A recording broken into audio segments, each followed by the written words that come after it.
In 1972, Nolan Bushnell installed the first Pong machine in an unassuming bar in Sunnyvale, California, unwittingly introducing the world to video games. Since then, there's been good times and bad, from the crash of 1983 to the launch of the PS4. To celebrate that history, we've put together a list of gaming's vintage years encompassing 4 decades of history. These are gaming's greatest years. 1983 was a disastrous year for the medium in many ways. In the period of just a few months, the home console market effectively collapsed from a glut of supply, nearly killing the industry as we know it. But seeds were already being planted for a new and better game industry. That same year, Nintendo released the Family Computer, which in short order came to dominate the market in Japan. A few years later, it would do the same for the US. In the interim, most of America's best games were on the PC. 1983 saw the release of not only Ultima 3, but the seminal adventure game King's Quest. Rare was founded and quickly set about doing things on the ZX Spectrum that no one had ever seen before, a precursor to their later success on the NES and elsewhere. In arcades, gamers soared down the Death Star Trench for the first time in the Star Wars arcade game. Looking back, the collapse of 1983 was almost cleansing in a way, clearing out much of the excess of the previous era and paving way for a new period of growth. In the advent of the 90s, the home console industry was not just surviving, but thriving. Upstart Sega gained traction with Sonic the Hedgehog, and Nintendo found itself embroiled in lawsuits and under the scrutiny of the federal government. Nevertheless, the competition seemed to bring out the best in both companies, with 1991 playing host to many notable releases including Super Mario World and The Legend of Zelda: A Link to the Past. It was a particularly rich period for PC gamers. Sid Meier's Civilization was among the franchises that got its start on the PC in 1991. In arcades, a little game called Street Fighter II came out of nowhere to capture the imagination of gamers and give rise to a short-lived second renaissance for arcades. Soon enough, Street Fighter II would move to consoles, where it would inaugurate a new chapter of the so-called console wars. The 16-bit era, as it's often called, would go on to be one of the most wildest and most fascinating periods in gaming history. By 1995, the Sega Genesis was finished, and the Super Nintendo was winding down, and the next round of consoles was on its way.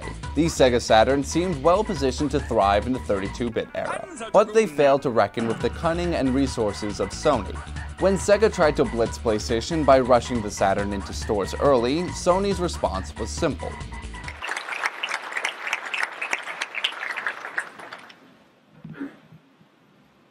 $299.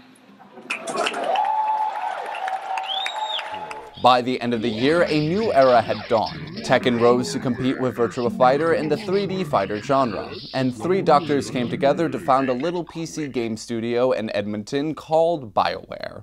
Warcraft 2 and Command & Conquer meanwhile shook up gaming by dispensing with turns-based strategy. There was still plenty of room for more traditional games though. Chrono Trigger was just one of the classics to be released in 1995. It was a year of old and new, refinement and wild innovation. In many ways, it was one of the best years in the history of this medium.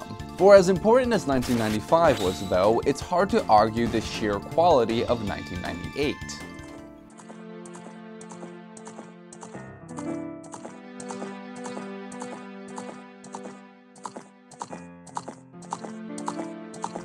(1998) was the year that ushered in the modern era. From The Legend of Zelda: Ocarina of Time to Metal Gear Solid, many classic franchises found expression in 3D for the first time. Half-Life, meanwhile, irrevocably altered the expectations for first-person shooters. In the world of consoles, the PlayStation reigned supreme, cementing its advantages over the Nintendo 64 with the help of compact discs and sophisticated cutscenes.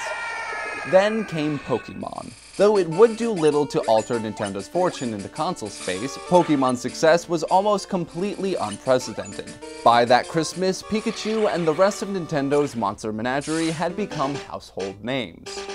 By 2007, though, the landscape had shifted again. Sony found themselves playing defensive against Microsoft's Xbox 360, while Nintendo's Wii swept the world with motion controls and fitness games. Games entered the mainstream consciousness in a way that no one had ever expected. For longtime fans, 2007 was a year that made good on the promise of the generation ushered in by the Xbox 360 in 2005. Call of Duty 4 revolutionized first-person shooters by taking a completely new approach to online multiplayer, while Mass Effect kicked off one of the gaming's biggest trilogies. In many ways, 2007 was the turning point for the modern era. As we embark on another generation, we may soon find ourselves enjoying another vintage year as developers rush to take advantage of the capabilities of the PlayStation 4 and Xbox One.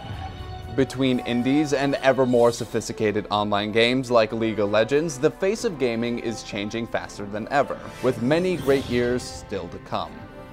To see us talk about our favorite video games, keep reading and watching usgamer.net.